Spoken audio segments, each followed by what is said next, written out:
Okay, so fair warning. If I cry while I write this, and then I cry while I'm practicing, I'm probably gonna cry while preaching. We're just gonna roll with it. That said, we start off with this famous verse. Faith is the reality of what we hope for, the proof of what we don't see. The elders in the past were approved because they showed faith. By faith, we understand that the universe has been created by a word from God, so that the visible came into existence from the invisible. By faith, Abraham. By faith, Sarah. All these people. The book of Hebrews is one of the few in our library that we call the Bible that was arguably written by women.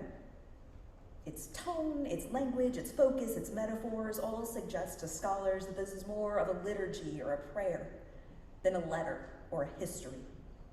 It's more the kind of thing that would be handed through circles while people were working than a sort of persuasive epistle like we're used to. And even if it was written by a man or men, I still love it. I love the flavor, the words in my mouth. I love the wandering around through its topics, its list, its comparisons. It is wisdom literature. It's like Proverbs or Ecclesiastes.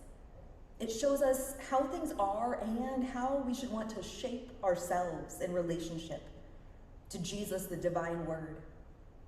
What we should be doing, or what we should at least be wanting to be doing, to worship and follow him.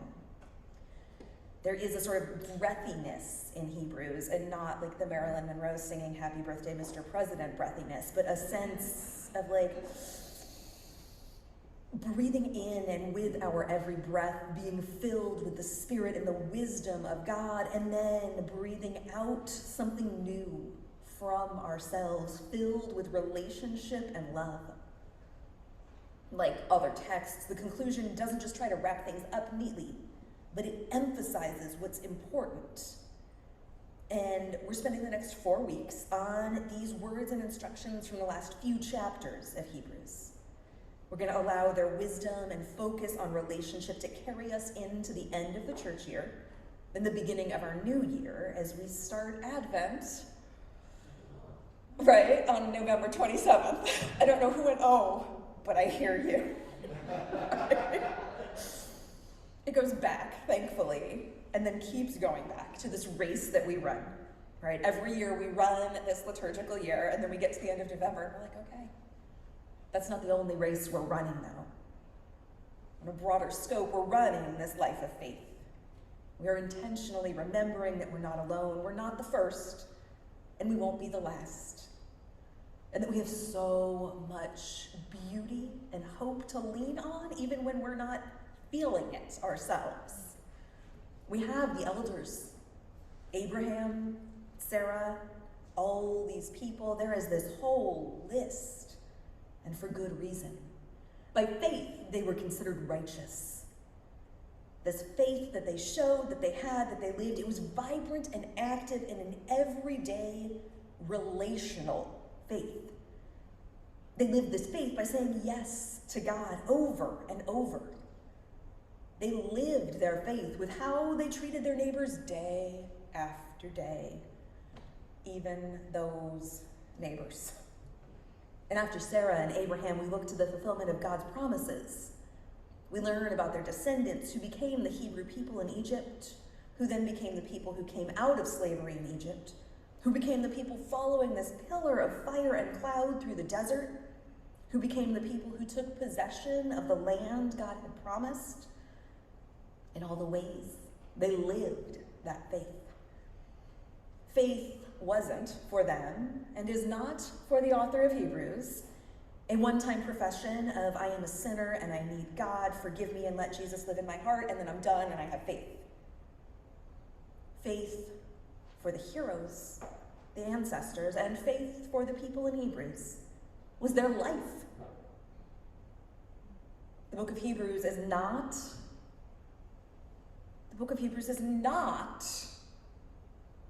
again, just in case we're unclear, not looking back and saying that all these people believed in Jesus, they just didn't know they believed in Jesus. That's not what they're doing. That's supersessionist nonsense. We're not going there. The book of Hebrews looks back thousands of years at thousands of ancestors and treasures the faith that they had and the faith that they lived and the ways that they passed that faith on through stories, through songs, through festivals and celebrations, through the relationships they wove with God and the ways that they shaped those relationships into whatever they were experiencing, right? It's harvest time, God is there. We're real sad, God is there. We're real scared, God is there. Every day and in every way, God is there. And that was the faith that they wove and handed down. Most of us don't wander in the desert. Most of us still have plenty to learn from these wise ones. As a church, we celebrate All Saints' Day. In full disclosure, it's a weird year, and so some churches are celebrating it this week and some churches are celebrating it next week, and God is there both weeks, as are the saints. It is a time of harvest and darkening days. We often refer to the veil between what is and what will be as being thin. Many of us start to add extra socks and burrow in for the winter and draw nearer these sort of dark mysteries. And so I wonder, who are your saints who travel this path with you? How are you journeying into holy darkness? Do you have practices for bringing them close and letting them hold you in arms of love? One of the things I find most precious about this church is that we're deeply aware of how Christianity hasn't always gotten it right. We know that our history is both precious and full of flaws and mistakes, and we do our very best not to repeat those mistakes as we try to follow in the paths of our ancestors. And so as I think about what it means to honor our ancestors and draw close, I get to be specific, I need to be honest, right? I appreciate that I don't have to explain why we frame who we are and what we do. I'm of Spanish and South American descent, but I have no cultural relationship to those traditions. I was raised as a white Italian Catholic. Practices like the ofrenda, our family altar, aren't mine to use. But as my family started dying, I found myself craving that continued sense of relationship. The love we shared remains, absolutely. But what about the joy? The wisdom? The connection? And just enough wisdom, inspiration, something to know that I needed more than what I had. I needed some spiritual practices that would help connect me to what we call the great cloud of witnesses. I didn't grow up with marigolds or offerings of food, but I did grow up with family who would lift a glass to all who'd gone before. A gentle caress of that picture frame that held a parent's image every time you walked by. Walls covered in images of icons that were venerated by our family for generations. These were things I knew. These were things I could adopt. And so I started to carefully choose and pick up pictures, right? Add some rosemary for remembrance. Found artists who would write icons in styles that spoke to me. Carried home pictures after funerals and hung them up, expanding my own aesthetic to fit what my spirit needed. But our clouds of witnesses are never just the people we knew in life. They are so much bigger than the ones whose names we carry or whose faces we wear. Can you think of the saints who travel these paths with you? If you don't think in those terms, who is it you turn to at 3 a.m. when you just don't want to feel so alone? Right, for me, it's Moses, right? Once midnight has passed and I am flopping around and unable to sleep. That giant of the law, that giant of faith who brought the law to the people, absolutely. But for me, I treasure this sense of a person with a really complicated relationship to his family. Someone who had to say goodbye too often. A leader who was very clearly called and felt it and stuttered and really didn't want to be in front of people, much less talking in front of people. As a woman who lisps, who is horribly shy, as someone who has had to say goodbye too often. I just love Moses. He's not a giant for what he did. To me, he's a faithful ancestor because of who he was, what he lived through. For the fact that he came down that mountaintop encounter with God so changed that the people freaked out and were like, have a veil. I can't look at you. That to me is a saint who will sit up in the middle of the night, holding the world in his heart and just being grateful that God's got it. Because he sure didn't. And it reminds me that I don't have to. Right? Or Paul. And yes, I get that, like, my relationship with Paul is complicated, right? His letters, or the letters we say he's written, have spun horrible things for so many people. And he's a daytime saint for me. Someone who had a solid plan for his life. He was living it well and then ran smack into God and everything changed. Paul gets what it's like to wonder, what if? And wander down all sorts of what if paths and then get back to doing the work of helping other people follow God. To me, Paul is a saint who hangs out as I cry over a to-do list. Somebody who embodies this persistence and dedication that get us through the day with faith. Closer to home, I think of a woman whose pastor I got to be.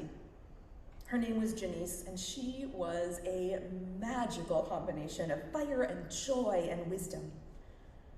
She was a faithful, lifelong Methodist who could still tell stories of how individual churches and people felt about the merger in 1968.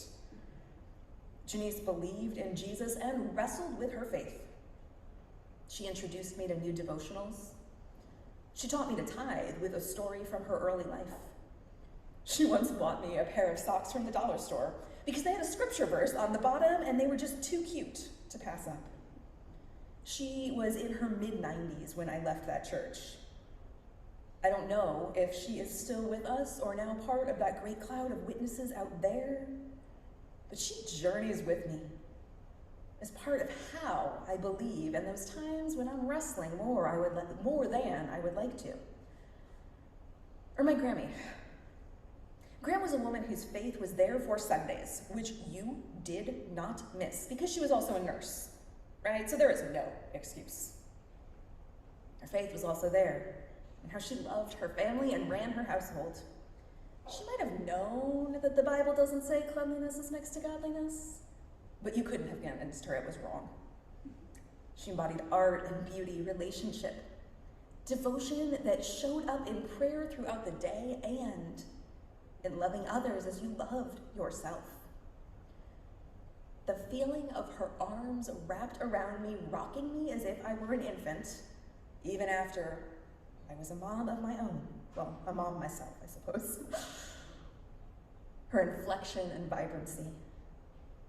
The way that by the time dementia got her, you didn't know what she was saying, but her inflection hadn't changed, her passion hadn't changed. She was there, even if you didn't know what she was saying.